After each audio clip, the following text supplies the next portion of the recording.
నమస్తే, welcome to media debate. Telangana రాజకీయాల్లో ఇప్పుడు తీవ్ర దుమారం రేపుతున్న అంశం కళ్యాణ లక్ష్మి, షాదీ ముబారక్ పథకాలపై హైకోర్టు విధించిన మధ్యంతర స్టే. పేదింటి ఆడపిల్లల పెళ్లిళ్లకు ఆసరాగా నిలిచేటువంటి ఈ ప్రతిష్టాత్మకమైనటువంటి పథకాల చెల్లింపులపై హైకోర్టు 4 వారాల పాటు బ్రేక్ వేసింది. శాసనసభ ఆమోదం లేకుండా, ఎలాంటి చట్టబద్ధత లేకుండా కేవలం ప్రభుత్వ ఉత్తర్వులు అంటే జీవోస్ ద్వారా వందల కోట్ల ప్రజాధనాన్ని ఖర్చు చేయడం రాజ్యాంగ విరుద్ధమని పిటిషనర్ కోర్టు దృష్టికి తీసుకెళ్లగా, ఈ అంశంపై వివరణ ఇవ్వాలని ప్రభుత్వం సమయం ఇచ్చినా స్పందించకపోవడంతో న్యాయస్థానం ఈ తీవ్ర నిర్ణయం తీసుకుంది. అయితే ఇప్పుడు అసలు ప్రశ్న ఏంటంటే, కోర్టు గడువిచ్చినా కౌంటర్ దాఖలు చేయకపోవడం కేవలం అధికారుల నిర్లక్ష్యమేనా, లేక నిధుల లేమి కారణంగా ఈ పథకాలను నిలిపివేసేందుకు కాంగ్రెస్ ప్రభుత్వం కావాలని వ్యూహాత్మకంగా వ్యవహరించిందా? మరోవైపు ఇట ప్రభుత్వం ప్రవేశపెట్టిన ఈ పథకాలకు చట్టబద్ధత కల్పించడంలో లోపాలు ఏమైనా ఉన్నాయా? ఈ పరిణామం రాబోయే రోజుల్లో ప్రతిపక్షాలకు పెద్ద రాజకీయ ఆయుధంగా మారబోతుందా అనేటువంటి వాటి మీద మనం ఇప్పుడు మీడియా డిబేట్లో చర్చిద్దాం. రైట్గా మీడియా డిబేట్లో పార్టిసిపేట్ చేస్తూ ఉన్నారు కసుబ శ్రీనివాసరావు గారు, కాంగ్రెస్ రాష్ట్ర ప్రధాన కార్యదర్శి గారు, బండారు రామ్మోహన్ రావు గారు, సీనియర్ అనలిస్ట్, అలాగే కాంబోజు వెంకటేశ్వర్లు గారు, బీఆర్ఎస్ రాష్ట్ర అధికార ప్రతినిధి, అలాగే ఇక మనకు రాజారాం గారు అడ్వకేట్ కూడా మన చర్చలో పాల్గొంటారు. రైట్గా మొత్తానికైతే మనం రామ్మోహన్ రావు గారు మీరు చెప్పండి, ఇప్పుడున్నటువంటి సిచ్యువేషన్లో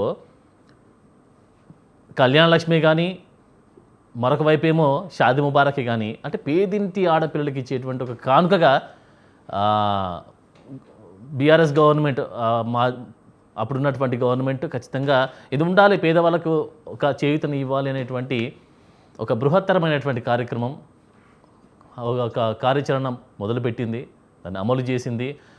వాళ్ళు ఉన్నటువంటి 9.5 సంవత్సరాలు కూడా కంటిన్యూ చేసింది. సార్ ఓకే, ఇప్పుడు ఈ గవర్నమెంట్ కూడా దాన్ని అమలు చేస్తుంది అనేటువంటి ఆలోచన తెలంగాణలో ఉన్నటువంటి ప్రతి ఒక్క పేదింటి కుటుంబానికి కూడా ఒక ఆసరాగా నిలిచే అవకాశం ఉంటుందని కూడా ఖచ్చితంగా ఎక్స్పెక్ట్ చేశారు, ఇప్పటివరకు కూడా ఎక్స్పెక్ట్ చేశారు. సో ఇది మరి ఈ యొక్క నిలిపివేయడము లేకపోతే స్టే విధించడము, ఇది దేనికి దారితీసే అవకాశం ఉందంటారు? దాంతోపాటు తెలంగాణ ప్రజలు కోరుకున్నటువంటి వాటిని ఇలా బ్రేక్ చేయడం కూడా, అంటే ఈవెన్ ఈ యొక్క స్టాప్కి ఫుల్ స్టాప్ కాదు, కామ్ అనుకుందాం, దీనికి మరి రానున్న రోజుల్లో దీని ప్రభావం ఏ విధంగా ఉండే అవకాశం ఉందంటారు? ఆనంద్ గారు, మీకు పెద్దలు కస్పా శ్రీనివాసరావు గారికి, మిత్రుడు కాంబోజి వెంకటేశ్వర గారికి, అట్లాగే స్వతంత్ర ప్రేక్షకులకు నమస్కారం. ఉచితాలకు ఉచితాలకు మధ్య సన్నటి గీత ఉంటుంది. అన్ని ఉచితాలు అనుచితం కాదు, అన్ని ఉచితాలు అనుచితం అంతకంటే కాదు, ఉచితాలు కూడా కాబట్టి ఎట్లా అంటే చెప్తాను. ఉచితం అంటే నేను చెప్పేది ఫ్రీ కాదు నా ఉద్దేశం. అంటే అనుచితం ఉచితం అంటాం కదా, అవసరమైందా కాదా అని నిర్ణయించడంలో అనుచితం ఉచితం అని మాట్లాడతాం. మనది సమక్షేమ రాజ్యం, సంక్షేమం అని అంటున్నాం కానీ సమక్షేమ రాజ్యం, సమంగా అందరినీ క్షేమంగా చూడాలి. ఒకసారి నెహ్రూ గారి దగ్గరికి వెళ్తే, నెహ్రూ ఉన్నన్ని రోజులు ప్రధానమంత్రిగా దేశవ్యాప్తంగా వ్యక్తిగత పథకాలు లేవు.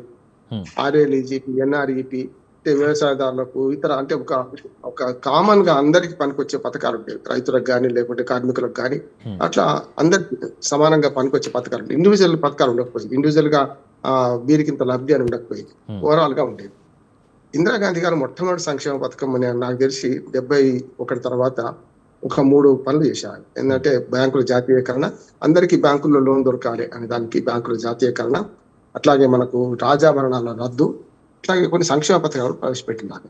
దానిలో ముఖ్యంగా ఏంటంటే ఈ 250 రూపాయలకు రోటీ కపడా మకాన్ అంటాం కదా, రోటీ కపడా తర్వాత ఇల్లు ఉండాలి. కనుక 250 రూపాయలు గుడిసె ఉండేది, గుడిసె పథకమైంది, ఇల్లు కూడా కాదు, దానికి ప్రవేశపెట్టారు. అక్కడి నుంచి మొదలైంది సంక్షేమ పథకం.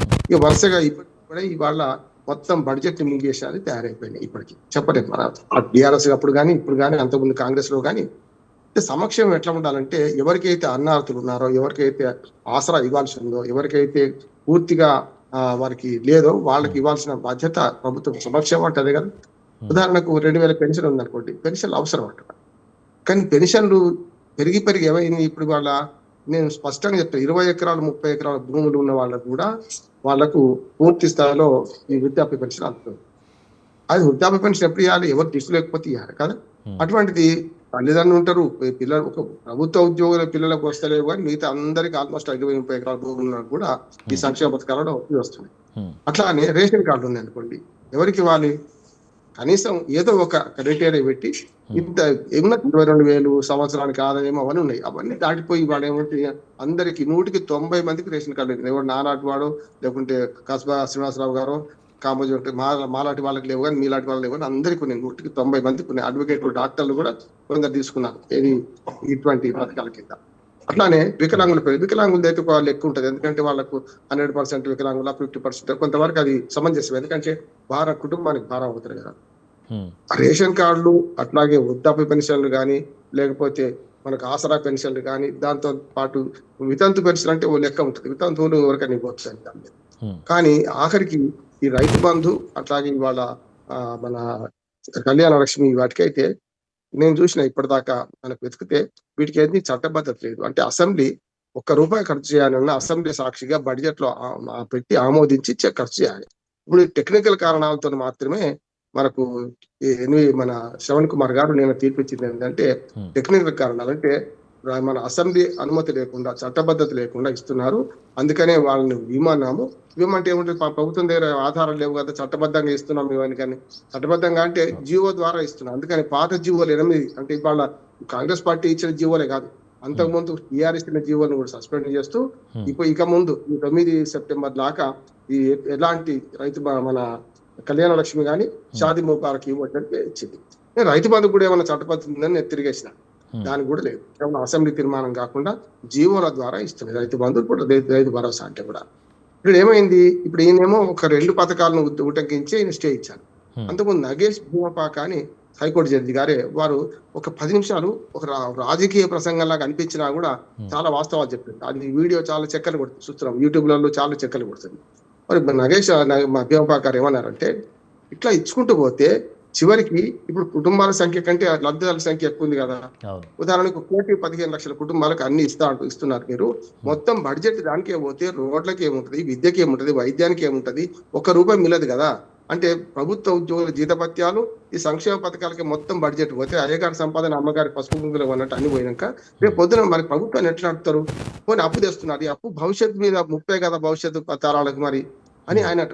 నేను నిజంగా చెప్పానంటే మనలాంటి మనలాంటి వాళ్ళు మాట్లాడిందంటే కొంచెం ఎక్కువ మాట్లాడింది. జడ్జిగా కూర్చొని అక్కడ కుర్చీ మీద కూర్చొని ఆయన అన్నాడు రాజకీయ ప్రసంగం కాదు ఇది, నేను ఆవేదనతో చెప్తున్నా, ఒక పౌరుడుగా చెప్తున్నా, ఇది సరి అయిందా అని అడిగింది. అందుకనే ఇప్పుడు ఉదాహరణకు రైతు బంధు ఉంది అనుకోండి, రైతు బంధులో ఎన్ని ఎకరాలను వేసింది కదా. 100 ఎకరాలు ఎవరికి ఉండదు. సీలింగ్ యాక్ట్ వచ్చిన తర్వాత మీకు ఎవరి పేరు మీద 10-20 ఎకరాల కన్నా ఎక్కువ లేదు. మనం చూడండి, మీరు 1, 2, 3 ఎకరాలకు అట్లా వేసుకుంటూ పోతే 5 ఎకరాల లోపటోళ్ళు ఎక్కువ మంది ఉన్నారు, 1 ఎకరం వాళ్ళు ఎక్కువ మంది ఉన్నారు. 5 ఎకరాలు దాటిన తర్వాత మెల్లమెల్ల తక్కువ అవుతూ లాస్ట్ 20 ఎకరాలు దాటిన వాళ్ళు 1% ఉన్నారు కదా. కానీ డబ్బులు ఎక్కువ పోతాయి కదా. 20 ఎకరాలు ఉన్నవాడికి 12,12,20,000 పోతాయి. అది ఎకరం ఉన్నవాడికి 6,000 పోతాయి కదా ఒక్క కారుకు. అందుకని ఏమైందంటే డబ్బు పరంగానే ఎక్కువ మందికి వాళ్ళకి పోతున్నాయి, మన శాతం పరంగా తక్కువ ఉన్నారు. కనుక రైతు బంధు రైతు భరోసాలో ఏదో ఒక కట్ ఆఫ్ డేట్ అని చెప్పి ఏదైనా కట్ ఆఫ్ పెట్టుకొని అంటున్నారు. నేను చెప్పిన మాట కూడా కాదు. మొన్న మన పార్టీ మారక ముందు జీవన్ రెడ్డి గారు, ఎందుకంటే రైతు భరోసా చాలా రోజులు లేట్ చేస్తున్న హామీ ఇచ్చి ఇవ్వలే కదా చాలా రోజులు, ఇప్పటికీ 3 విడతలు ఎగ్గొట్టారు. కనుక అప్పుడు ఒక మాట అన్నాడు జీవన్ రెడ్డి గారు, జగిత్యాల ఎమ్మెల్యే జీవన్ రెడ్డి గారు ఒక మంచి మాట అన్నారు. అయ్యా మీరు ఇస్తారా ఇయ్యారా చెప్పండి. మన కాంగ్రెస్ పార్టీలో ఉన్నప్పుడే పార్టీ మాన్యం కాదు, ఇస్తే ఒక పద్ధతి పెట్టండి. లేవు కదా, డబ్బులు లేవు కదా మన దగ్గర. ఏం చేద్దామంటే 2.5 ఎకరాలు సన్నకారు, 5 ఎకరాలు చిన్న కారు, సన్నకారు చిన్న కారు 2 ఉన్నాయి కదా, వాళ్ళ మందం ఇవ్వండి. కనీసం 5 కాదు 7 ఎకరాలు అంటే ఏదో ఒకటానండి, మిగతా వాళ్ళకి ఇవ్వకండి. అంటే ఇవ్వకండి అంటే అందరికీ 5 ఎకరాలకు పరిమితం చేయండి. 20 ఎకరాలు ఉన్నవాడు కూడా 5 ఎకరాలకు ఇవ్వండి, ఎకరం ఉన్నవాడికి ఎకరం వేయండి. అప్పుడు ఈజీ అయింది కదా మనకు బడ్జెట్ లో అని ఒక మాట చెప్పారు. ఇప్పుడు మన హైకోర్టు కూడా ఏమన్నదంటే దీనికి కేవలం టెక్నికల్ గా మీరు బడ్జెట్ లో ₹1 ఖర్చు పెట్టాలంటే అసెంబ్లీ తీర్మానం, అసెంబ్లీలో చట్టబద్ధత ఉండాలి కదా. ఈ 2 పథకాలకు లేదు. వాళ్ళ ముందుకు వచ్చి చెప్తారు. వాళ్ళు ఎప్పుడైనా కూడా కోర్టులు ఎప్పుడు కూడా తనకు అడగని న్యాయం చేయరు. అంటే పిటిషన్ లో ఉన్నది మాత్రమే న్యాయం చేస్తారు. ఒక పిటిషన్ లో ఒకే ప్రేయర్ ఉండాలి. నేను అడ్వకేట్ చెప్తున్నాను, ఒక పిటిషన్ లో ప్రేయర్ 4 ఉండదు, ఒకటే ఉండాలి. వాళ్ళు ఏమన్నారు, మన శ్రీనివాస్ అనే ఆయన పిటిషనర్ ఏమన్నారు అంటే అడ్వకేటు, అయ్యా మన ఈ మన షాదీ ముబారక్ కళ్యాణ లక్ష్మికి రెండింటికి ఎలాంటి చట్టబద్ధత లేదు, ఈ జీవోల ద్వారా అమలు చేస్తుందని ఆయన కోర్టు దృష్టికి తీసుకొచ్చాడు. వెంటనే ఈ 2 ఆపండి అని అనడానికి కూడా కారణం ఉన్నది. 4 సార్లు వాళ్ళని అడిగినా కూడా వాటి కౌంటర్ వేయలే గవర్నమెంట్. ఇది నిజంగానే చట్టబద్ధత ఉందా లేదా అనడానికి లేదు కనుక ఇవ్వలేకపోయినారు. ఇప్పుడు ఏమైంది, కాగల కార్యం గంధర్వులు చేసినట్టు ఈ రెండింటికి తులం బంగారం ఎప్పుడో మర్చిపోయినాం. ఎప్పుడు మనకు శ్రీనివాసరావు గారు అంటుంటారు మర్చిపోవాల్సింది రామోహన్ గారు, ఎందుకంటే మరి తులం బంగారం 1,00,000 తులం అయింది. ఇప్పుడు ఇలా 1,00,000కు అసలు కన్నా మిత్తి ఎక్కువైనట్టు తులం బంగారం 1,00,000 అయింది కదా, ఎక్కడి నుంచి ఇస్తామన్నారు. ఇదే ఏమైందంటే ఇప్పుడు రెండు అంటే ఈ కాంగ్రెస్ పార్టీ నెత్తిన పాలు పోసినట్టే అయింది ఇప్పుడు. ఎందుకంటే ముఖ్యంగా ఈ ప్రభుత్వం నెత్తిన ఎట్లాగూ హైకోర్టు వద్దన్నది ఆపింది. ఏం చేస్తామనంటారు.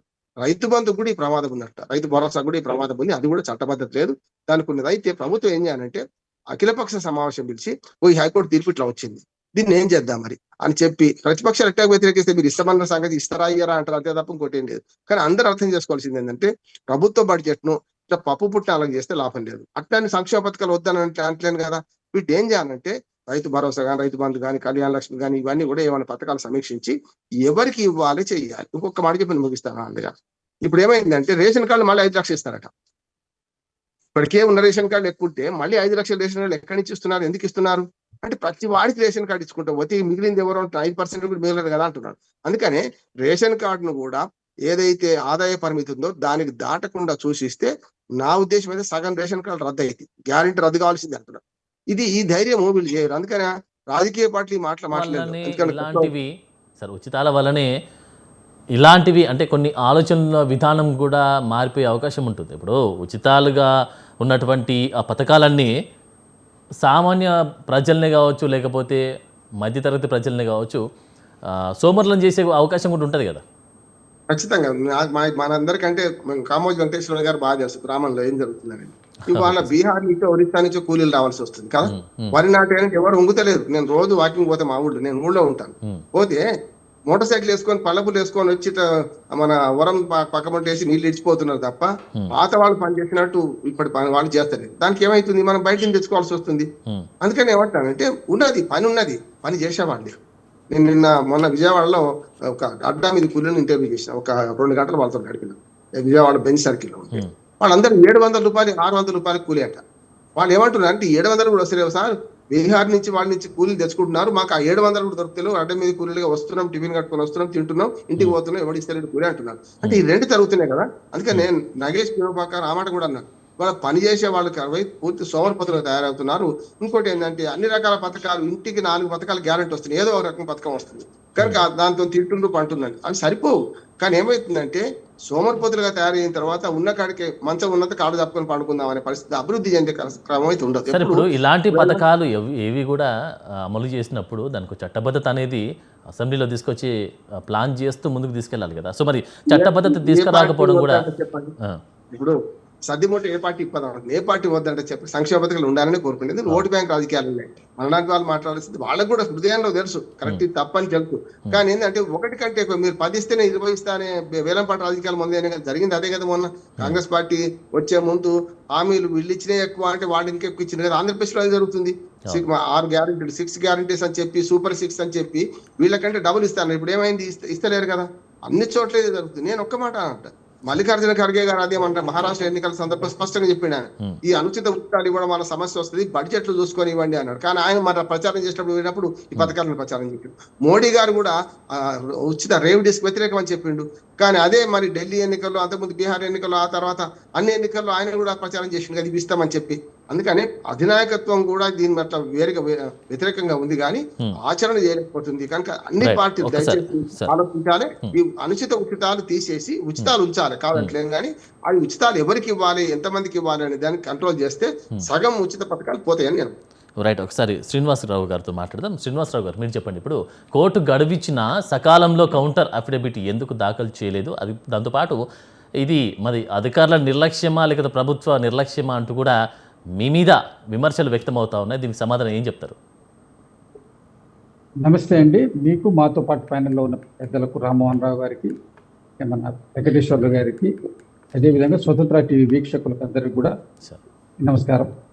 ఇక్కడ కళ్యాణ లక్ష్మి పథకం ఆపమని చెప్పి ఎన్వి సుభాష్ గారు చేసిన, ఎన్వి శ్రవణ్ గారు చేసినటువంటి జడ్జిమెంట్ మీద మనం జరుగుతున్నటువంటి చర్చ, జీవో నెంబర్ 8 ఏదైతే 2014లో తీసుకురావడం జరిగిందో దానికి చట్టబద్ధత లేదు అని దాఖలైన పిటిషన్ విజయ్ గోపాల్ అతను వేసినటువంటి పిటిషన్కు అనుగుణంగా వాళ్ళు ఇచ్చినటువంటి తీర్పు.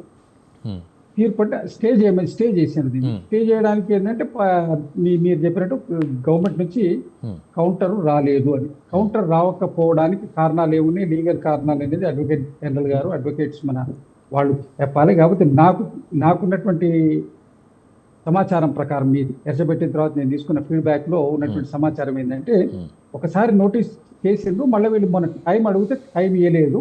టైం ఇవ్వకుండా దీని మీద కంటిన్యూ ఒక 2 సార్లు టైం ఇచ్చిండ్రు, మళ్ళీ టైం అడిగితే ఇవ్వలేదు.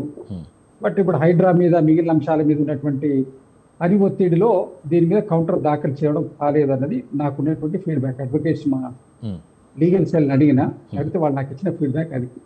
అయితే ఇప్పుడు దీంట్లో కారణాలు ఏవైనా కళ్యాణ లక్ష్మికి ఇప్పుడు రామ్మోహన్ రావు గారు స్పష్టంగా చెప్పారు, దీనికి అసెంబ్లీలో చట్టంగా చేసినటువంటి దాన్ని ఆపేటువంటి అధికారం జుడిషియల్ కానీ ఏదైతే జీవో ప్రకారం ఉంటే జీవోలను ఆపేటువంటి అతిక్రమం అంటే జీవోలను రాజ్యాంగానికి లోబడి లేక కానీ అతిక్రమించి కానీ ఉంటే దాన్ని ఆపడము, దాన్ని సవరించేటువంటి అవకాశం, వెసులుబాటు న్యాయస్థానాలకు ఉంది. వాళ్ళకు ఉన్నటువంటి అధికారం ప్రకారం వాళ్ళు దీన్ని స్టే చేశారు. స్టే చేయడం వల్ల ఇప్పుడు చాలా మంది ఇప్పుడు వీళ్ళు ఏమంటున్నారంటే ఇదేదో ప్రభుత్వం కావాలని చేస్తుందా అని ప్రతిపక్షాలు కూడా ఆరోపిస్తాయి. ఎందుకంటే ఈ కళ్యాణ లక్ష్మి పథకాన్ని ఇవ్వలేకుండా చేయడానికి చేస్తుందా అనే ఆరోపణలు, విమర్శలు కూడా వచ్చే ఆస్కారం ఉంది. కాబట్టి ఇవాళ మంచి జరిగిందని నేను చెప్తున్నా. అది ఏ విధంగా మంచి అంటే, ఇవాళ కోర్టు స్టే ఇవ్వడం ద్వారా ఖచ్చితంగా రేపు అసెంబ్లీలో పెట్టి చట్టబద్ధత కల్పిస్తాం. చట్టబద్ధత కల్పించడం ద్వారా పథకం అనేది ఆగకుండా నడిచేటువంటి ఆస్కారం వస్తుంది. గత 12 సంవత్సరాలుగా దానికి లేనటువంటి చట్టబద్ధత ఈ యొక్క స్టే ద్వారా చట్టబద్ధత వచ్చేటువంటి ఆస్కారం ఏర్పడ్డదని నా అభిప్రాయం. తర్వాత ఉచితాలు అనుచితాలు అనేకమైనటువంటి అంశాల గురించి పెద్దలు రామ్మోహన్ రావు గారు సవివరంగా వివరించారు. ఒక పౌరుడిగా అందరం దాన్ని స్వాగతించిన, రాజకీయ పార్టీల్లో ఉన్నటువంటి వాళ్ళం, రాజకీయ నాయకులు దీన్ని సహజం ఒప్పుకోలేనటువంటి పరిస్థితి. అయితే నేను దీన్ని వారి పూర్తి వాదనతోటి నేను ఏకీభవించను. కారణం ఏంటంటే, రైతు బంధువు కానివ్వండి, ఇప్పుడు రైతు భరోసా పథకం కానివ్వండి, అది పెద్ద రైతులకు ఇస్తుంటే, పెద్ద రైతులకు కేసీఆర్ గారు కూడా 7,000 కోట్ల రూపాయలు ఇచ్చేటువంటి కాలంలో పెద్ద రైతులకు పోయేటువంటిది అబౌట్ 10 acres 15 acres అబౌవ్ ఉన్న వాళ్ళకి పోయేటువంటిది కేవలం 300 నుంచి 400 కోట్ల వరకే ఉండేది. దాంట్లో ఉన్నటువంటి ఆ 300-400 కోట్ల కోసం ఆపడం వల్ల దీని ఇంపాక్ట్ ఇచ్చినటువంటి పూర్తి పథకం మీద వ్యతిరేకత పడుతుందని కేసీఆర్ గారు కంటిన్యూ చేయడం జరిగింది. అదే ఒక పద్ధతిలో కూడా కాంగ్రెస్ ప్రభుత్వం కూడా కంటిన్యూ చేస్తుంది. అయితే ఇది 100% తప్పుడు వాదన నేను అంటే, ఎందుకంటే వాళ్ళను రైతు బంధువు కానీ రైతు భరోసా కానీ ఇవ్వడం అనేది ఒక ప్రొడక్టివ్ సెక్టార్కి ఇచ్చేటువంటి ఎంకరేజ్మెంట్, ఒక ఉత్పాదక రంగానికి ఇచ్చేటువంటి ఎగ్జాంపుల్ ఏంటంటే, ఇవాళ మీకు ఏదైతే పెద్ద పెద్ద ఇండస్ట్రియలిస్టులకు ఇవాళ అంబానీ, అదానీ అంటే ప్రపంచంలో సంపన్నులు, అంటే ఊరిక వారి పేరు ఎందుకు తీసుకుంటున్నాం అంటే ప్రచారంలో ఉంది కాబట్టి, వాళ్ళని ఏదో విమర్శించాలన్న ఉద్దేశం కాదు.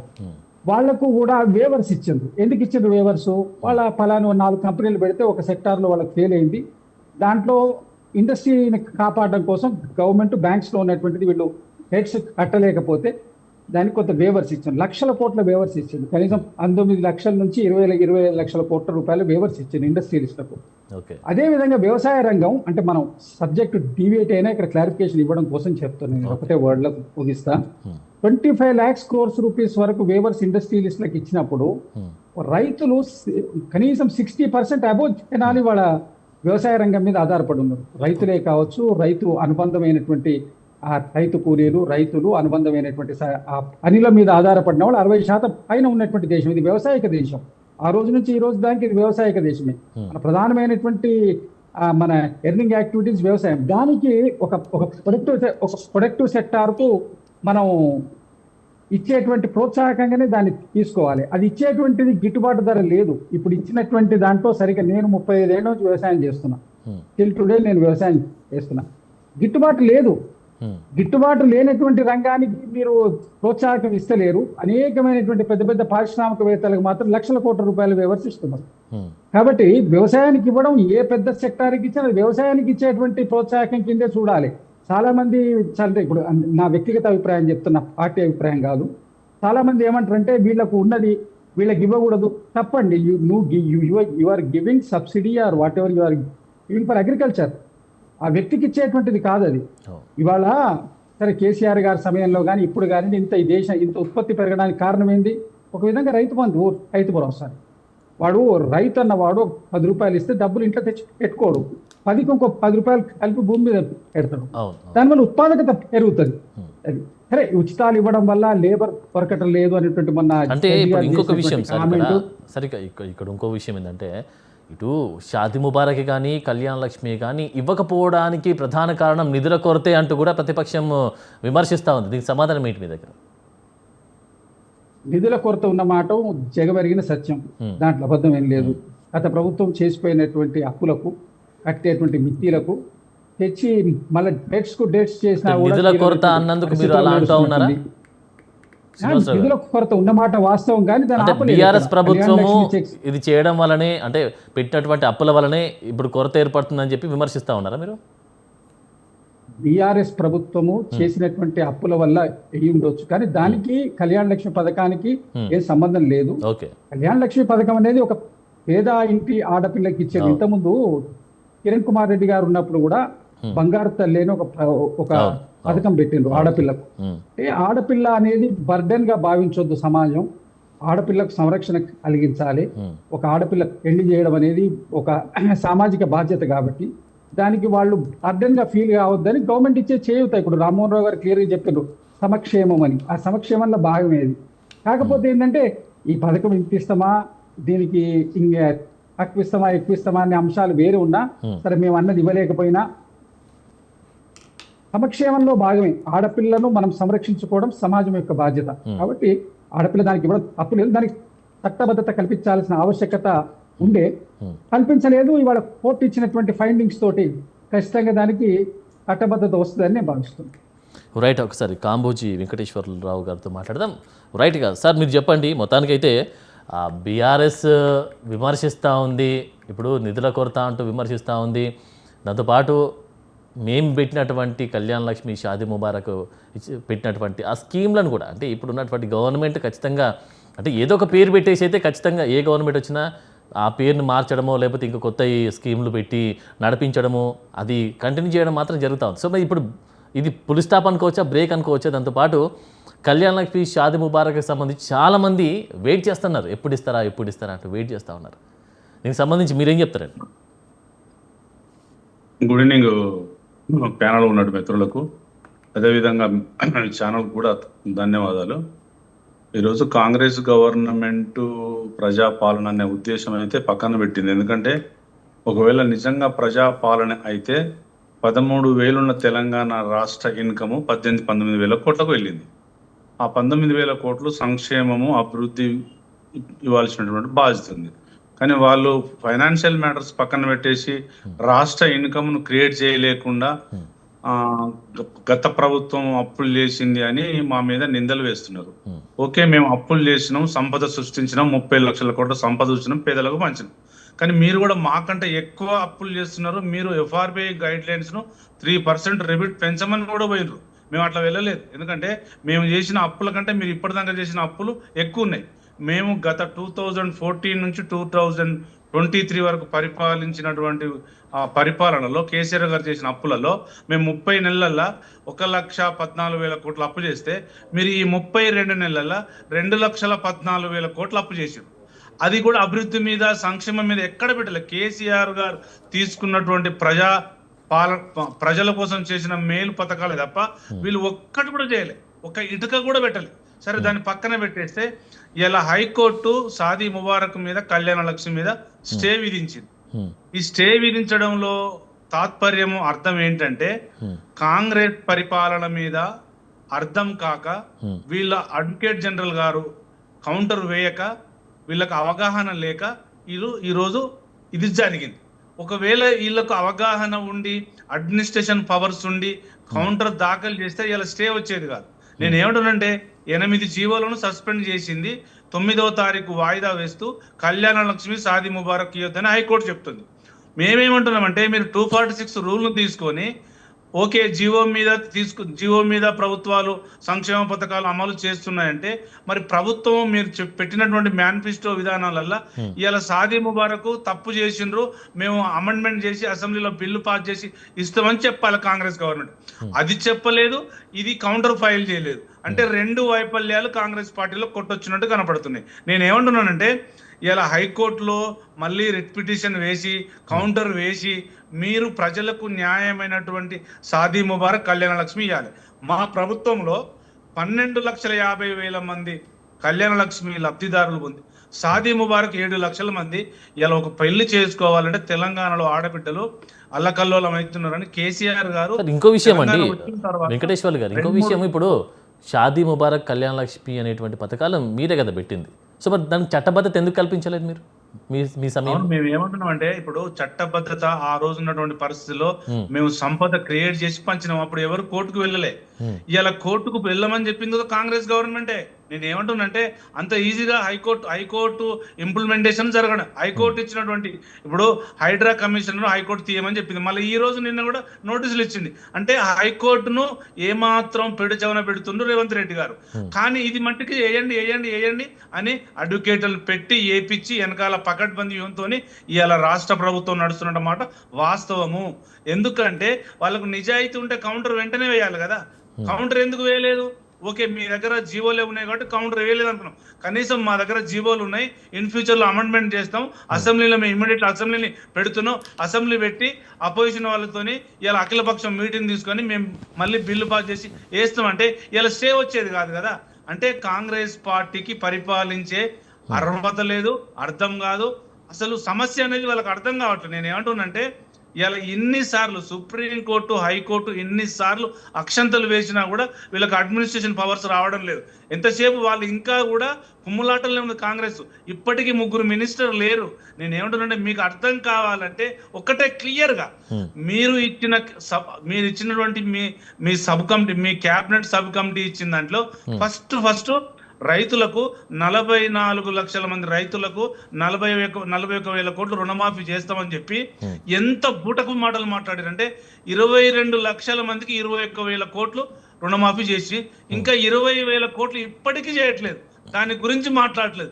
ఎందుకంటే రైతులు అల్లాడుతున్న మాట వాస్తవమా కాదా అనే దానికి ఒక ఎగ్జాంపుల్ చెప్తాను నేను మీకు.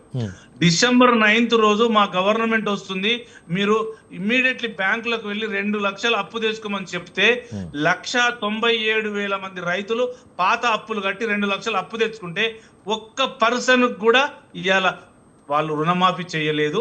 20,000 కోట్లు ఎగ్గొట్టిర్రు.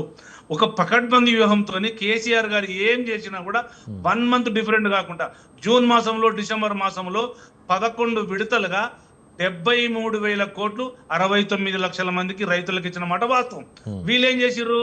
అదే రైతు బంధును ఆ రైతు బంధు కనీసం రైతు భరోసాను తీసుకొచ్చి 2 క్రాప్లకు కావాల్సినటువంటి రైతు భరోసాను ఎగ్గొట్టిన మాట వాస్తవమా కాదా? అది కూడా గుర్తుపెట్టుకోవాలి. ఇంకొక మాట ఏంటంటే ఎలక్షన్ టైంలో మేము 8,1300 కోట్లు రెడీగా పెట్టుకుంటే ఇదే అపోజిషన్ లో ఉన్నటువంటి కాంగ్రెస్ పార్టీ నాయకులు సుప్రీంకోర్టుకి వెళ్ళి ఎలక్షన్ కోడ్ ఉందని రైతుల ఖాతాలో వేయకుండా ఆపినటువంటిది ఇవాళ కాంగ్రెస్ గవర్నమెంట్.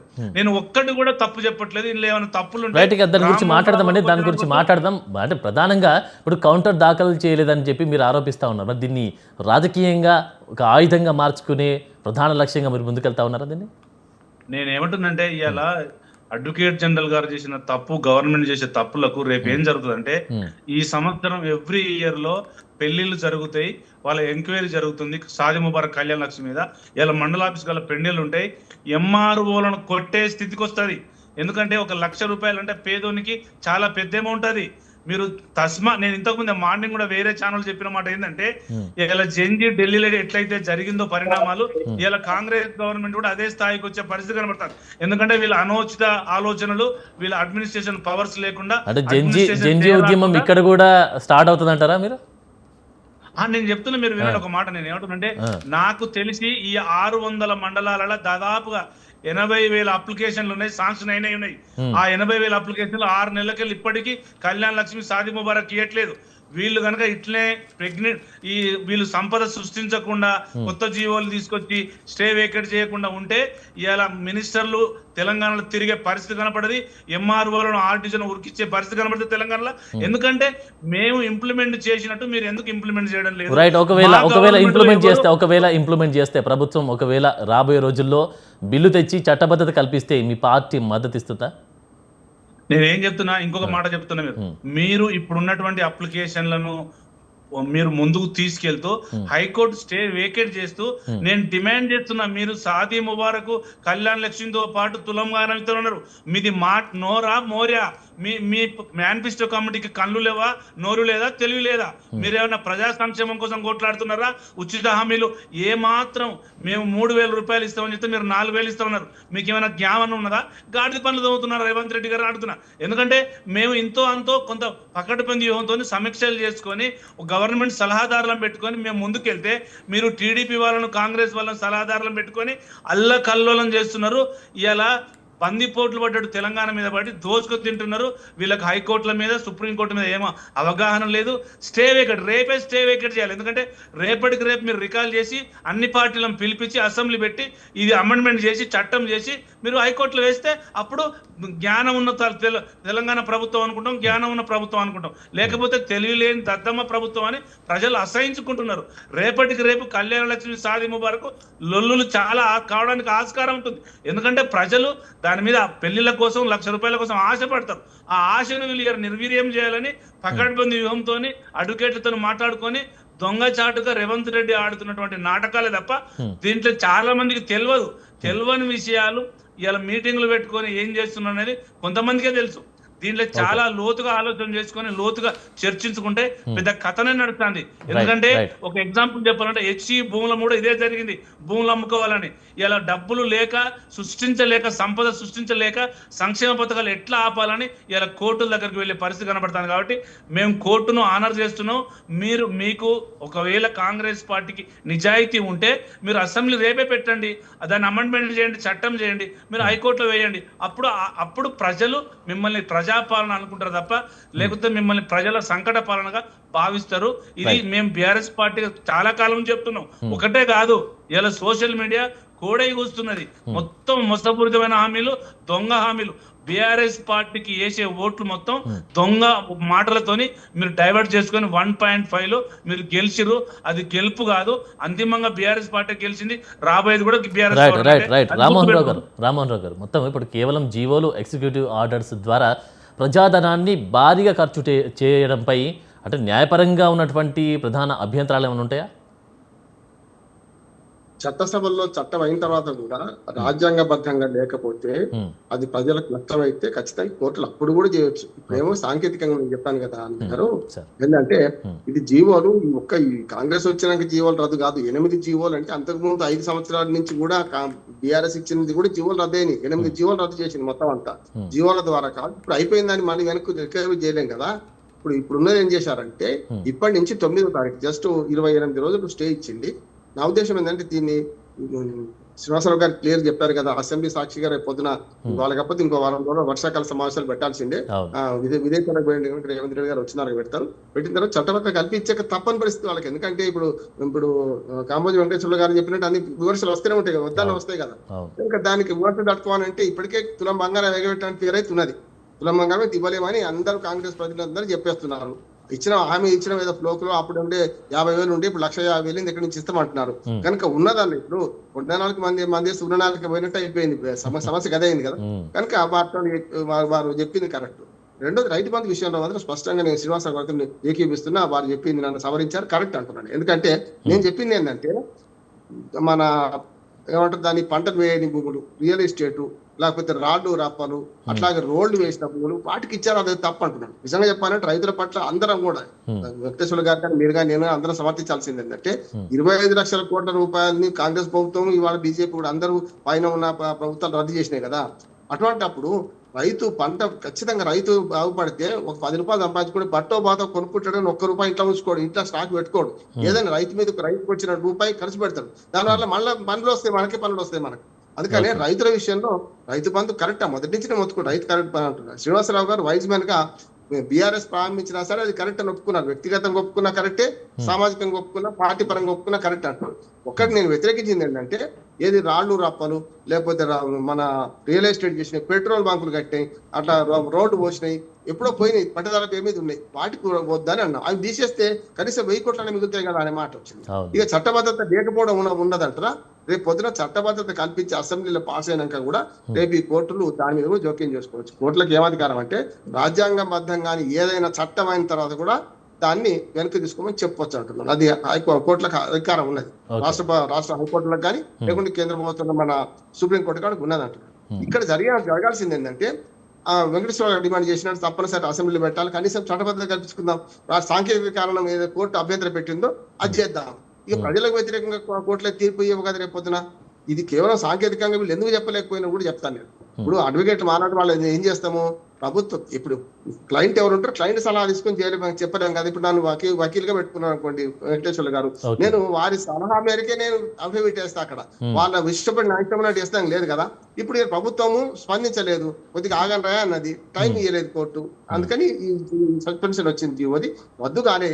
ఈ సస్పెన్షన్ జీవోని ఏం చేయాలంటే రేపు పొద్దున అసెంబ్లీ సాక్షి పెట్టి నెల రోజుల లోపల వెంకటేశ్వర గారి డిమాండ్ కరెక్ట్, నెల రోజుల లోపల దాన్ని రెక్టిఫై చేసుకొని అయ్యా మేము చట్టబద్ధత కల్పించడం చెప్పాలి. అది కూడా చెల్లదంటే అత్యవసరంగా ఇంకో మాట మాట్లాడవచ్చు. అందుకని ఇక్కడ ఏమవుతుందంటే మొత్తం మీద పథకాల గురించి అన్ని పార్టీలు ఆలోచించాలి. ఎందుకంటే మన బడ్జెట్ కంటే ఎక్కువైపోయి ప్రభుత్వ ఉద్యోగుల జీతభత్యాలు తప్పవు, ఎందుకంటే ప్రభుత్వం నడవాలంటే జీతభత్యాలు ఇవ్వాల్సిందే.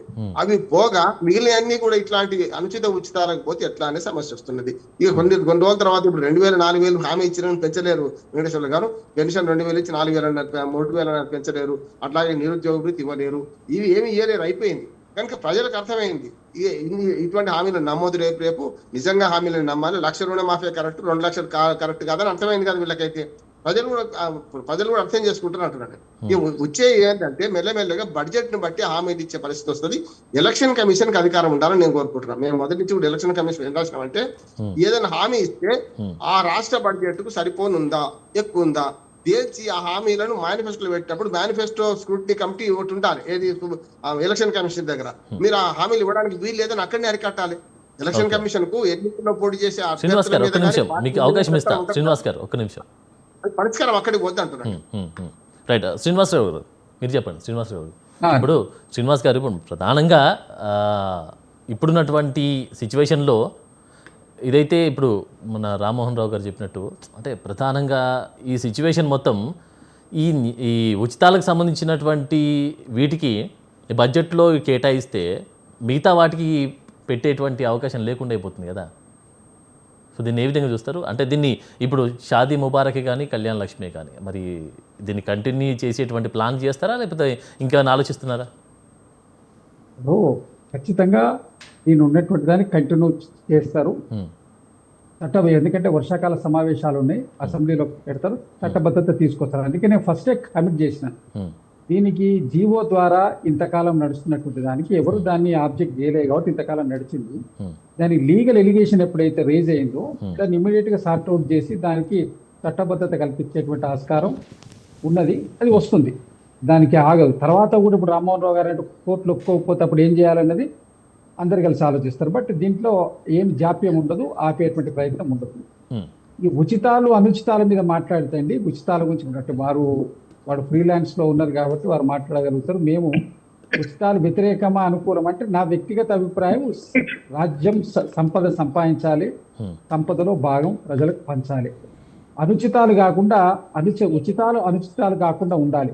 అంతవరకు అందరి అభిప్రాయం, వ్యక్తిగత అభిప్రాయం. ఎందుకంటే ఎవరికి కూడా అవసరమైన వాళ్లకు ఖచ్చితంగా అందాలి. విద్య కానివ్వండి, వైద్యం కానివ్వండి, మిగిలినటువంటి ఆసరా పెన్షన్స్ కానివ్వండి, ఇట్లాంటివి అన్నీ అందాలి. షాదీ ముబారక్ ఏంటంటే ఇప్పుడు ఒక ఆడపిల్లకి ఇచ్చేటువంటి భరోసా మనం, కాబట్టి అది ఖచ్చితంగా కంటిన్యూ చేయాల్సినటువంటి పథకమే. కేసీఆర్ గారు పెట్టక ముందు బంగారు తల్లి అనేటువంటి పథకాన్ని కిరణ్ కుమార్ రెడ్డి గారు పెట్టారు. దాని మీద ఉన్నది, ఎందుకంటే ప్రతి ప్రభుత్వాలు దాని మీద ఉన్నాయి. ఇప్పుడు వీటికి సంక్షేమ కార్యక్రమాలని మొదలు పెట్టింది ప్రధానంగా వారు పూర్తి నేపథ్యం చెప్పారు ఇందిరాగాంధీ గారు 20 సూత్రాల పథకం దగ్గర నుంచి మొదలు పెడితే రోటీ కప్డా ఔర్ మకాన్ అన్ని విషయాల్లో వీళ్లకు పేదవాడికి సంపదలో భాగం కల్పించాలనేటువంటి ప్రధానమైనటువంటి ఉద్దేశం. దానికి కాంగ్రెస్ పార్టీ 100% కట్టుబడి ఉంటుంది. మిత్రులు వెంకటేశ్వర్లు గారు చేసిన 1-2 ఆరోపణలకు నేను సమాధానం చెప్పాలి డిబేట్ లో, కాబట్టి వారు చెప్పండి చెప్పండి. సమయం కొరికిందని అని చెప్పి మా మీద తుమ్మెత్తిపోసేటువంటి కార్యక్రమం కాదు. మీరు మీరు మేము ఇచ్చిన పథకాలు ఇవ్వలేని వాటి గురించి మాట్లాడుతుండ్రు. మీరు ఇవ్వలేనటువంటి అంశాల గురించి డబుల్ బెడ్రూమ్ ఇల్లు ఎన్ని పంచిండ్రు, మీరు ఎన్ని ఉద్యోగాలు ఇచ్చిండ్రు, ఎంత మీరు రైతు రుణమాఫీ 4 సంవత్సరాలు చేసిండ్రు మొదటి విడత, రెండో విడత లాస్ట్ లో చేసిండ్రు, ఎన్ని ప్రభుత్వ భూములు అమ్మిండ్రు, మీరు వెళ్లే ముందు ఎక్సైజ్ కాంట్రాక్ట్ ను 1 year ప్రీఫోన్ చేసి అమౌంట్ తీసుకొని ఓఆర్ఆర్ ని కూడా అమ్మేసి మీరు రైతు రుణమాఫీ చేసిండ్రు. మరి వచ్చిన ఇమీడియట్ గా 22,000 కోట్ల రూపాయలు రుణమాఫీ చేసినాం కదా ఇమీడియట్ గా. మరి మీరు ఆ రుణమాఫీ చేయడానికి 9 సంవత్సరాలు పట్టింది. ఇప్పుడు ఒకటండి, ఎవరైనా ఆలోచించుకోవాలి. కేవలం సమయం, మీరు అధికారం రావాలని ఆతృత ఉండనియండి, మీకు ఆ ఉత్సాహం ఆతృత ఉండనియండి, వద్దంటలేము. కానీ ఒకటే పుమ్మెత్తి పోస్ట్ ఉపయోగం లేదు. మేము కూడా ఎవరి వీపు వాళ్ళకి కనబడదండి. మీ పొరపాట్లు చాలా ఉన్నాయి, ఉండబట్టే మాకు అవకాశం ఇచ్చిండ్రు. మాది పొరపాటు ఉంటే తర్వాత అంశం, ప్రజలు దానికి సరి అయినటువంటి సమాధానం చెప్తారు. మీరు సమయం దొరికి మేమేం చేయాలంటే, మీరు దళిత ముఖ్యమంత్రి ఎక్కడ పోయిండు, 3 ఎకరాల భూమి ఎక్కడ పోయింది దళితులకు ఇస్తా అన్నది, మీరు తర్వాత రాష్ట్ర వ్యాప్తంగా అమలు పరుస్తాన దళిత బంధు ఎక్కడ పోయింది, అనేక అంశాలండి, ఒకటి కాదు 100 ఉన్నాయి మీ మీద చెప్పదలుచుకుంటే. మీరు విమర్శ చేసింది కాబట్టి నేను సమాధానం చెప్తున్నా. ఇది మన టాపిక్ కాదు, కానీ పార్టీ ప్రతినిధిగా మీ విమర్శకు సమాధానం చెప్పకపోతే కరెక్ట్ ఉండదు కాబట్టి ఆ మాట చెప్తున్నాం.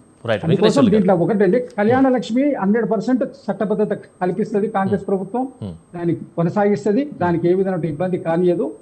కులం బంగారం విషయం ఏంటనేది ప్రభుత్వం నిర్ణయం చేస్తుంది. బట్ కాకపోతే ఉన్నటువంటి అంశంలో 100% దాన్ని ఒక ఏదింటి ఆడబిడ్డకి ఇచ్చేటువంటి ప్రభుత్వం భరోసా, అది ఖచ్చితంగా దానికి కంటిన్యూ అవుతుందండి. దాని విషయంలో ఎలాంటి ఇబ్బంది ఉండదు. స్టే అనేది ఇస్ ఓన్లీ టెక్నికల్ ప్రాబ్లం. అది ఒక 20-25 రోజుల వరకు ఒక 1 month లోపు ఉన్నటువంటి అంశం. 100% ఆ లోపే దానికి సొల్యూషన్ వస్తుంది. రైట్, వెంకటేశ్వర్ గారు చెప్పండి. ఇప్పుడు నేను ఏమంటున్నానంటే, ఇప్పుడు ఫ్రీగా సంక్షేమము ఫ్రీ ఉండాలన్నా, అభివృద్ధి గురించి మాట్లాడాలన్నా, ఇప్పుడు ఈ బీదలకు ఇది ఇవ్వాలన్నా వద్దా అనే దాంట్లో కాంగ్రెస్ పార్టీయే కారణం. ఎందుకంటే ఈ దేశాన్ని పరిపాలించింది, ఈ రాష్ట్రం ఉమ్మడి ఆంధ్రప్రదేశ్ పరిపాలించింది కాంగ్రెస్ పార్టీ. అంటే కాంగ్రెస్ పార్టీ ఇన్ని సంవత్సరాలు పరిపాలిస్తేనే ఈ బీదరికం ఉన్నది. కాంగ్రెస్ పార్టీ లేదు, ఇప్పుడు బీజేపీ పార్టీ కూడా 12 ఏళ్ళు లేదు, అంతకుముందు ఎవరు లేదు. మొత్తం ఈ దేశాన్ని పరిపాలించిందే కాంగ్రెస్ పార్టీ. అంటే కాంగ్రెస్ పార్టీ వైఫల్యాలే ఈ 60 ఏళ్ళకెళ్ళి వచ్చినాయి. ఒక శాపంలా కాదు. నేను Congress party first SRC second SRC గురించి చెప్తే, తెలంగాణలో లక్షల కోట్ల విధ్వంసం జరిగింది. ఎట్లా విధ్వంసం జరిగిందంటే, ఒక్కటే చిన్న ఎగ్జాంపుల్ చెప్తాను మీకు నేను. ఇలా ఇంటర్మీడియట్ బోర్డులో 600 జూనియర్ కాలేజీలు ఉంటే 80,000 మంది స్టూడెంట్స్ ఉంటారు. అదే అపోజిషన్ ఇంటర్మీడియట్ అంటే ఇప్పుడు చైతన్య, నారాయణ, కార్పొరేట్ సెక్టర్లో ఉన్నటువంటి జూనియర్ కాలేజీలలో దాదాపు మళ్ళీ ఒక 600-700 జూనియర్ కాలేజీలు ఉంటే, ప్రభుత్వం ఇచ్చే ఇంటర్మీడియట్ బోర్డు యొక్క ఫండ్స్ 200 కోట్లు ఉంటే, ఇలా వాళ్ళు 5,000-6,000 కోట్లు ఫండ్స్ మొబిలైజ్ చేస్తున్నారు లక్షల ఫీజులు తీసుకొని. ఇది విధ్వంసం కాదా? ఇది విధ్వంసం కాకుంటే దీన్ని ఏమంటారు? నేను ఏమంటున్నానంటే, ప్రజలు ఆలోచన చేస్తారు. ఎప్పుడు కేసీఆర్ గారు ఈ భారతదేశంలో ఇందిరాగాంధీ కంటే ఎక్కువ పరిపాలన చేసిండా చేయలేదా? ఈ రాష్ట్ర ముఖ్యమంత్రులు 60 ఏళ్లకెళ్ళి ఏ ముఖ్యమంత్రి ఎన్ని పోలీస్ స్టేషన్లు కట్టినాం, ఎన్ని ఫ్లైఓవర్లు కట్టినాం, ఎంత పర్ క్యాపిటల్ పెరిగింది, ఎన్ని కలెక్టర్ ఆఫీసులు కట్టినాం, అవన్నీ చూడాలి కదా. వాటితో పాటు అప్పులు కూడా ఎక్కువ చేశారు. అప్పులు చేయడం వల్ల కూడా నేను ఒప్పుకుంటున్నా సార్, నేను అప్పులు చేసినామని చెప్తున్నా. అప్పులు కేంద్ర ప్రభుత్వం ఒక అనుమతితో FRPM గైడ్ లైన్స్ తోనే అప్పులు చేసినాం. మేము ఎక్కువ పక్క నుంచి పాకిస్తాన్కి వెళ్ళి దొంగతనంగా తీసుకురాలే, ఎవరు కళ్ళు కట్టలే. మేము అప్పులు చేసినాం, సంపద సృష్టించినాం, 30 లక్షల కోట్ల ప్రజలకు పంచినాం. మాకు దమ్ముందని చెప్తున్నాం కదా, మేమేం తప్పించుకోవట్లేదు. మీకు దమ్ము లేక నేనేమంటున్నంటే, మీరు 2,14,000 కోట్లు 32 నెలలు చేసిర్రు. మీరు ఒక్కటి చూపెట్టండి, ఒక ఇటుక పెట్టినట్టు చూపెట్టండి. అవి మరి రేవంత్ రెడ్డి గారు తమ్ముళ్ళ జేబులోకి పోతున్నాయా? రాష్ట్ర ఖజానాకి ఏం జరుగుతుంది? ఇప్పుడు 3 లక్షల కోట్లు పెట్టారు సార్ మీరు. 3 లక్షల కోట్లకి వెళ్ళి సంక్షేమానికి 1,30,000 కోట్లు అని చెప్పారు. ఒక్కటి చిన్న చెప్తా సార్, నేను అవన్నీ పక్కన పెట్టి, కాంగ్రెస్ ఎంత మోసం చేస్తుందంటే, కామారెడ్డి డిక్లరేషన్ అని చెప్పింది, 42% అని చెప్పింది. సరే 42% పక్కన పెడదాం. మీరు ఇస్తారన్న 20,000 కోట్లు ఎక్కడ పోయినాయి బీసీలకు? ఇలా బీసీ భవనాలు ఎక్కడ పోయినాయి? ఒక్కటి కాదు సార్, ఇలా వాళ్ళు ఇచ్చినటువంటి హామీలతో పాటు 4 డిక్లరేషన్లు, 6 గ్యారంటీలు, 420 స్కీములు, మొత్తం అట్టర్లు పేలే. సరే ఇప్పుడు మిత్రుడు శ్రీనివాస్ గారు అన్నట్టు మా వైఫల్యాలు కొన్ని కాంగ్రెస్ పార్టీ మేము వినలేకపోయినాం. అప్పుడు ఆపోజిషన్ లా కేసీఆర్ గారు స్పీడ్గా జల్దీ ఒక జనరేషన్లు ఖరాబ్ అయిపోయినాయి కాబట్టి స్పీడ్గా చేసిన దాంట్లో కొన్ని తప్పులు జరగచ్చు, కానీ గింత అధ్వానంగా జరగలేదు, ఇంత హింసగా జరగలేదు, ఇంత దోపిడీ జరగలేదు. మేము ఎప్పుడు కూడా మా మీద 9.5 సంవత్సరాలు హైకోర్టు సుప్రీంకోర్టు ఒక్కడు కూడా అక్షంతలు వేయలేదు. వీళ్ళ మీద ఇప్పటికీ దాదాపుగా 25 సార్లు హైకోర్టు సుప్రీంకోర్టు ఇదే పని తప్ప వేరే పనే లేదు. ఎందుకంటే నేను ఏమంటున్నానంటే కొత్తగా గెలిచిన వాళ్ళు నేర్చుకొని పరిపాలిస్తారు, కానీ ఇక్కడ కొత్తగా గెలిచిన వాళ్ళు ఏం చేస్తున్నారంటే మొత్తం తప్పులు చేస్తున్నారు, ప్రజలను తప్పుదోవ పట్టిస్తున్నారు. ఇవాళ కరెంటు లేకుండా వాటర్ లేకుండా అసలు ఒక్కటి చెప్పాలంటే ఒక్కటి లేదు సార్. నేను ఏమంటున్నానంటే సరే మనకు షార్ట్ పీరియడ్లో ఉంటుంది కాబట్టి తప్పులు కొన్ని చెప్పాల్సిన పరిస్థితి ఉంటే రేపు హైకోర్టులో ఏం జరుగుతుందంటే మేము రేపు ఫ్యూచర్ చెప్తున్నా సార్, వీళ్ళు అసెంబ్లీ పెట్టరు, హైకోర్టులో స్టే వేకెట్ చేపియలేరు, ఎందుకంటే డబ్బులు వీళ్ళ దగ్గర లేదు, అడ్మినిస్ట్రేషన్ పవర్స్ లేవు. వీళ్ళు వీళ్ళ కలహాలు, కాంగ్రెస్ కలహాలే జిల్లాలలో ఇవాళ కోడే కూర్చున్నాయి. ఏ జిల్లాకు పోయినా లొల్లులు జరుగుతున్నాయి. వీళ్ళు సంక్షేమం పెట్టుకొని కలెక్టర్ల వాళ్ళు సమీక్ష పెట్టుకొని కలెక్టర్లతోని ఇది జరిగిందని చెప్పుకుంటారా? ఇమ్మీడియట్ ప్రిన్సిపల్ సెక్రటరీ గారు రెస్పాండ్ కావాలి, రికాల్ చేయాలి, అసెంబ్లీ ఒక నోట్ పెట్టి మీరు అసెంబ్లీ పెట్టండి, ఇట్లా ఇచ్చేది పోతుంది హైకోర్టు ద్వారా. నిన్న మొన్న కమిషనర్ గారు తీసేయమని చెప్పింది, మళ్ళీ మీరు హైకోర్టును మళ్ళీ నిన్న నోటీసులు ఇచ్చింది, మళ్ళీ ఇలా షాదీ ముబారక్ కళ్యాణం మీద స్టే ఇచ్చింది. రోజు ఇదే పని చేసుకుంటూ పోతే మరి హైకోర్టే పరిపాలిస్తే మరి రేవంత్ రెడ్డి గారు ఎందుకు ఇంకా మరి అదే ఆ డైరెక్షన్ లోనే సిఎస్ గారు పరిపాలన చేయలేరా? మరి రేవంత్ రెడ్డి గారు ఎందుకు రాజీనామా చేసి ఇంటికాడ ఊకుంటే బాగుంటది కదా, సిఎస్ గారు పరిపాలిస్తాడు కదా. నేను ఏమంటున్నానంటే ఒక్కటి కాదు, నేను ఆరోపణలు చేయడం లేదు, తప్పు చెప్పట్లేదు, కట్టుకథలు చెప్పట్లేదు. నేను చెప్పింది ఎక్కడన్నా తప్పుగా ఉందంటే మీరు నన్ను క్వశ్చన్ చేయొచ్చు. ఇప్పుడు నేనేమంటే మీకు చేత కాకపోతే రాజీనామా చేయండి, చీఫ్ సెక్రటరీ గారు పరిపాలిస్తారు, హైకోర్టు డైరెక్షన్ లో ఏమేమి జరుగుతున్నాయని. మీకు ఆ దమ్ము కూడా లేదు. ఏమైనా ఈ 32 నెలలుగా కేసీఆర్ గారు జపం చేస్తూ నడుస్తున్నటువంటిది కాంగ్రెస్ ప్రభుత్వము. ఇది రాబోయే కాలంలో కనుమరుగయ్యే పార్టీ, కల్లోలమయ్యే పార్టీ, కథమయ్యే కాంగ్రెస్. రైట్, ఇంకో విషయం అండి, ఇప్పుడు సంక్షేమ పథకాలను అడ్డుకుంటున్నారని కాంగ్రెస్ ప్రభుత్వంపై మీరు నెగిటివ్ ప్రచారం చేస్తున్నారంటే కూడా రైట్ చెప్పండి సార్ శ్రీనివాస్ గారు. ఇప్పుడు ఒకటి ఏంటంటే వారు ఇంతకుముందు మాట్లాడుతూ 2 అంశాలకు 2 పాయింట్స్ మీద సమాధానం చెప్తారు, వేరే ఎక్కువ అవసరం లేదు. ఓకే, నెంబర్ 1 వారు ఏమన్నారు, కోర్టులు మా మీద అక్షింతలు వేయలేదు, కోర్టులు మాకు ఏది చేయలేదు, చాలా వికాసైన పరిపాలన చేసినామని చెప్పి. మరి మియాపూర్ భూముల విషయం దగ్గర నుంచి చూస్తే కనీసం ఒక 40-50 ఉదంతాలు ఉంటాయి. హైకోర్టు మీకు వేసినటువంటివి, సుప్రీంకోర్టులు వేసినటువంటివి నేను చూపించమంటే మీకు లిస్టు కొద్దిసేపట్లో పంపిస్తాను. ఇవి ఒకటి ఏంటండి, సహజంగా పరిపాలనా పరంగా వచ్చేటువంటి అంశాలు. రెండో అంశం వారు ఏం చెప్పిందంటే 2,14 కోట్ల రూపాయలు 30 నెలల కాలంలో అప్పు చేసిండ్రు. దీన్ని మరి మేము 1,30 కోట్ల మాత్రమే చేసినాం, చాలా తక్కువ అప్పు చేసినాం, వాళ్ళు ఎక్కువ అప్పు చేసినాం. వాస్తవం ఎక్కువ అప్పు చేసింది. కారణం ఏంటంటే మీరు పెండింగ్ పెట్టిపోయిన బిల్లులు ఎంత? మీరు 3 సంవత్సరాలు అంతకుముందు ఫీజు రియంబర్స్మెంట్ బిల్లుల దగ్గర నుంచి మొదలు పెడితే మన టాపిక్ ఎంత డైవర్ట్ అవుతుంది సార్. ఇప్పుడు అన్ని విషయాల గురించి డిస్కస్ చేయొచ్చు. వాళ్ళు చెప్పినప్పుడు నేను సమాధానం చెప్పాలి కదా, వారు ప్రశ్నించినప్పుడు నేను సమాధానం చెప్పాలి. మనం ఎంచుకున్న టాపిక్ ఒకటి, మనం మాట్లాడేది ఒకటి అవుతుంది. వాళ్ళు వాస్తవం అందుకో వాళ్ళు షాదీ ముబారక్ కళ్యాణ లక్ష్మి బిల్లులతో సహా, ఫీజు రియంబర్స్మెంట్ బిల్లులతో సహా వాళ్ళు ఎన్ని బిల్లులు 3 సంవత్సరాల ఫీజు రియంబర్స్మెంట్ తో సహా ఎన్ని బిల్లులు పెండింగ్ పెట్టిపోయారు? 1,00,000 కోట్ల పైన బిల్లులు పెండింగ్ పెట్టిపోయారు. రిటైర్డ్ ఎంప్లాయీస్ యొక్క బిల్లు 2 సంవత్సరాలు ఎక్స్టెన్షన్ ఇస్తే ఆ 2 సంవత్సరాలకి ఎక్స్టెన్షన్ ఇచ్చినటువంటిది ఎట్ ఏ టైం పే చేయాల్సి వచ్చింది, దానికి ఇచ్చినటువంటిది. అందుకోసం నేను ఎందుకంటే కొంచెం నేను డ్రాప్ అవుతున్నా, అందుకోసం సమాధానం చెప్పి. ఇంకొక విషయం సార్, ఫైనల్ గా ఏం చెప్తారు చెప్పేసేయాలండి. ఫైనల్ గా ఏం చెప్తారు తెలంగాణ ప్రజలు? షాదీ ముబారక్ మీరు పెట్టినటువంటి చర్చలో ఏదైతే వాళ్ళ హైకోర్టు ఇచ్చినటువంటి దాని స్టే వల్ల ఖచ్చితంగా దానికి చట్టబద్ధత కల్పించబడుతుంది. అసెంబ్లీ వర్షాకాల సమావేశం ఉన్నది, సెప్టెంబర్ 1st వీక్ లోనే మీకు అసెంబ్లీని కాల్ఫర్ చేస్తారు. వాళ్ళు బిఫోర్ స్టే టైం దాన్ని క్లియర్ చేస్తారు, పెండింగ్ ఉన్న ఇస్తారు. ఏ యొక్క సంక్షేమ కార్యక్రమాలు ఆపదు కాంగ్రెస్ ప్రభుత్వం. ఇంకా వీలైనంత వరకు సంపదలు సృష్టించడం, సార్ రామ్మోహన్ రావు గారు చెప్పినట్టు అందరికీ సంపదను పంచేటువంటి సమపాళ్లలో పంచేటువంటి ప్రయత్నం కాంగ్రెస్ ప్రభుత్వం చేస్తుంది. సరే, టీఆర్ఎస్ వాళ్ళు పాపం అధికారం వేరే బాధలో ఉన్నారు కాబట్టి వారు ఆ బాధ నుంచి కోలుకోలేదు. వారు పాపం వారు ఏది మాట్లాడినా నేను తప్పు పట్టుకోను. శ్రీనివాసరావు ఇంకో 5 నిమిషాలు ఉండండి, 5 నిమిషాలు అయిపోద్ది కదా మనకి. నేను ఒక మాట చెప్తాను సార్. చెప్పండి సార్. ఇప్పుడు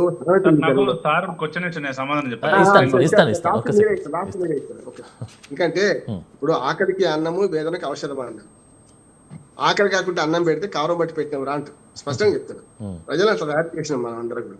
లేదు వేదనకు ఔషధం అంటే మనకు మన చిన్నప్పుడు ఊళ్ళలో వైద్యం చేసేవాడు.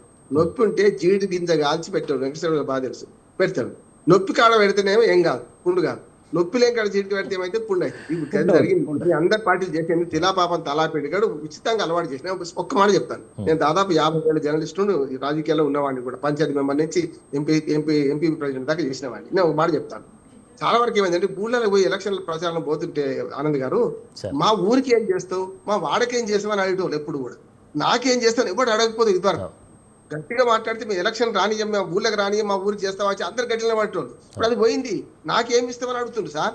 అందుకనే ఇప్పుడు మన కొంత స్వార్థం కొంత మానుకు పొరుగు వాడి తోడుపడవని గురువాడ అప్పారావు గారు అన్నాడు కదా, సొంత లాభం కొంత మానుకు అని అన్నాడు. కానీ సొంత లాభం కొంత మాను సంతానికి ఏమొస్తాను అయితే ఏం చేసినాం అంటే వ్యక్తిగత పథకాలు అమలు చేయడం వల్ల వస్తున్న సమస్య. రెండో మాట చెప్తాను, పరిష్కారం. ఇప్పుడు మిగతా అన్ని ఆరోపణల ప్రత్యాలు ఉంటాయి, నేను స్పష్టంగా చెప్తున్నాను. గ్రామ సభలో కనుక లబ్ధిదారులు ఎంపిక జరిగితే 1,15,00,000 మంది లబ్ధిదారులు ఉండరు అంటున్నాను నేను. ఇప్పుడు రామరావు ఉన్నాడు, నాకు ఇల్లు ఉన్నది, నేను పోయి రేషన్ కార్డు కోసం దరఖాస్తు పెట్టుకున్నా. నువ్వు పబ్లిక్ పిలిపించే పోతాను, ఇజ్జత్ కానీ పోతాను, ఆడికి పోను కదా. ఇప్పుడు ఏమైతుంది, ఎమ్మెల్యేలు టిక్ కొట్టాలి అప్పుడే ఇప్పుడైనా, లేకపోతే ఎవరో ఎంపీ టిక్ కొట్టాలి, అవి పథకాలు వచ్చేస్తాయి. ఇంకోటి ఏమైంది, అందరికి రహస్యంగా అకౌంట్లో పడిపోతున్నాయి. అకౌంట్లో పడి ఏంటంటే రామారావుకి 1,00,000 వస్తున్నాయా, 5,000 వస్తున్నాయా, ఎవరికి తెలుసు. సమస్య ఏమవుతుందంటే బహిరంగంగా మీరు గ్రామ సభను బేస్ గా తీసుకొని ఇల్లు ఇచ్చిన, ఇప్పుడు ఇల్లు లేని వాళ్ళు చాలా ఇన్ని ప్రభుత్వాలు వచ్చినాయి కదా, 60 ఏళ్ళు కాంగ్రెస్, 20 ఏళ్ళు బీజేపీ, 20 ఏళ్ళు వెంకటేశ్వర గారు, 5 ఏళ్ళు వాజ్పేయిని మర్చిపోయింది మీరు. అది 5, 12, 20 ఏళ్ళుగా వస్తుంది. 60, 20 వాళ్ళది. ఇక్కడ కూడా 12, 10, 9 ఏళ్ళు మీరు. ఇప్పుడు మళ్ళీ వీళ్ళే వచ్చింది. నేను ఏమంటున్నానంటే గ్రామ సభలో లబ్ధిదారులు ఎంపిక అయితే ఇల్లు ఉన్నవాడికి ఇల్లు రాదు. ఇప్పుడు మీరు అప్పుడు కాంగ్రెస్ పార్టీ వచ్చినప్పుడు వాళ్ళకి ఇచ్చుకున్నారు, మీరు వచ్చినాక మీ కార్యకర్తలకు ఇచ్చుకున్నారు, ఇప్పుడు వాళ్ళ కార్యకర్తలు. అసలు పోతున్నాడు కదా, ఊళ్ళో ఇల్లు లేని ఎవరైనా ఒక లిస్ట్ తీయండి, ఖచ్చితంగా 20-30 మందికి అని ఎక్కువ వెళ్ళారు. మళ్ళీ ఇల్లు ఎందుకు మంజూరు అవుతున్నాయి. ఒక మంతని కాన్స్టిట్యున్సీల మన ఆనంద్ గారు 400 ఇల్లు కట్టినట్టు నిరూపించి కట్టినట్టు పెట్టి మొత్తం అయిపోయింది. ఎంక్వైరీ చేస్తామని బీఆర్ఎస్ ఏది కాగానే ఏమైంది అది ఎటుపోయిందో తెలియదు మనకు. అందుకని లబ్ధిదారుల ఎంపిక గ్రామ సభలో జరిగితే ఇజ్జత్. ఇంకో విషయం ఇప్పుడు షాదీ ముబారక్ కి సంబంధించినటువంటి విషయం అంటే స్టే విధించింది కదా, అంటే ఏం చేస్తే బాగుంటుంది అని చెప్పేసి అనుకుంటున్నాను. చట్టం చేస్తే ఇప్పుడు వాళ్ళు అడిగింది చట్టం లేదు, అది జీవో ద్వారా చేస్తున్నారు. చట్టబద్ధమైన రూపాయల ఖర్చు కావాలి. అడ్వకేట్ ఆయన పెట్టింది ఏంటంటే గోపాల్ అంటే ఆయన ఏమన్నారంటే ఇది చట్టబద్ధం కాదు సార్, ఇది జీవోల ద్వారా నడిపిస్తున్నారు. జీవోలు అన్ని రద్దు చేసిన పాత జీవోలు అన్ని కూడా, రైతు బంధు కూడా జీవోలు రద్దు, రేపు పొద్దున ఇంకోటి పడుతుంది, రేపు రైతు బంధు మీద అది కూడా జీవో రద్దు అవుతుంది అంటున్నారు. అసెంబ్లీ సాక్షిగా రేపు పొద్దున పెట్టేసి ప్రతి రూపాయి ఖర్చు కావాలంటే అసెంబ్లీ బిల్లు లేకుండా ఖర్చు కావడానికి లేదు, రూల్స్ అది ఉన్నాయి కనుక దాని మీద టెక్నికల్ అంటున్నాను. రేపు పొద్దున పెట్టిన అనుకోండి, ఉచితాల మీద మాత్రం హైకోర్టు తీర్పులు లేవు. ఎందుకంటే ప్రభుత్వం అన్ని విధానాల మీద హైకోర్టు పాలన చేసినాక ప్రభుత్వం ఎందుకు ప్రజాప్రతినిధులకు కష్టం కదా. కానీ రాజ్యాంగ విరుద్ధంగా ఏది ఉన్నా రేపు స్టే దొరుకుతుంది, దీని మీద కూడా స్టే వస్తుంది అంటున్నాను నేను. ఇప్పటికైతే తాత్కాలిక ఉపశమనం ఏంటంటే అసెంబ్లీ బిల్లు పెట్టాలి, చేయాలంటున్నాను. అన్నిటికంటే లబ్ధిదారుల ఎంపిక గ్రామ సభలు గ్రామాల్లో పెట్టి, గ్రామ సభలు వార్డు సభలు పెట్టి అక్కడ ఇస్తే అవసరం లేని వాడు అనుచిత లబ్ధి పొందేవాడు ఆడికి ఓడు, విచ్చమిత్రం నిలబెట్టాలి, వాడు మహిళలు నిలబెట్టాలి. అప్పుడు అనర్హులు అక్కడికి ఓనే పోరంటున్నాను. ఇప్పుడు ఏమైతుంది, పైరువేలు చేసుకుంటే ఎవరికి పైరువేలు చేస్తే మన ఇల్లు వస్తుంది, ఎవరికి చేసుకుంటే మనకి పథకాలు వస్తున్నాయి. అది ఒకటి. ఇంకోటి ఏంటంటే సాచురేటెడ్ పాయింట్ కరెక్టే శ్రీనివాసరావు గారు, సాచురేటెడ్ పాయింట్ చేరుకోవద్దు అంటున్నాను. గతంలో 50 రూపాయలు పెన్షన్ ఇంకోటికి రావాలంటే ఊళ్ళో కూడా రావాలి, ఆ పరిస్థితి ఉండే చంద్రబాబు నాయుడు. అప్పుడు రాజశేఖర గారు ఏం చేసిండ్రు, అరే ఎంత మందికి అయితే 50 రూపాయలకి అయితే 200 చేద్దాం అందరికి ఇస్తామన్నాడు. సాచురేటెడ్ పాయింట్ వచ్చే వరకు ఏమైందంటే ఇప్పుడు రైతు బంధు కానీ, రైతు భరోసా కానీ, లేకపోతే కళ్యాణ లక్ష్మి కానీ, ఇవన్నీ కూడా అవసరం లేని వాళ్ళకి కూడా వస్తున్నాయి. దాని వల్ల సోమరిపోతులుగా తయారవుతున్నారని వాళ్ళు తీర్పిచ్చిండ్రు. 1,15,00,000 కుటుంబాలకు అన్ని అందాల్సిన అవసరం లేదు. దారిద్ర రేఖ ఎక్కువ పోతున్నామా, దిగువకు పోతున్నామా, దరిద్రం పెరుగుతుందా, తక్కువైందా, కోర్టు అడిగింది. దానికి అన్ని పార్టీలు సమాధానం చెప్పాల్సిన అవసరం ఉంది అంటున్నాను. రైట్ ఓకే, థ్యాంక్ యూ అండి, thank you very much. Media డిబేట్లో పార్టిసిపేట్ చేసినటువంటి కసుప శ్రీనివాసరావు గారికి, అలాగే బండారు రామ్మోహన్ రావు గారికి, కాంబోజు వెంకటేశ్వర్లు గారికి ధన్యవాదాలండి. ఇది ఇవాల్టి మన మీడియా డిబేట్ అంశం. మరొక అంశంతో మళ్ళీ కలుద్దాం. నమస్కారం.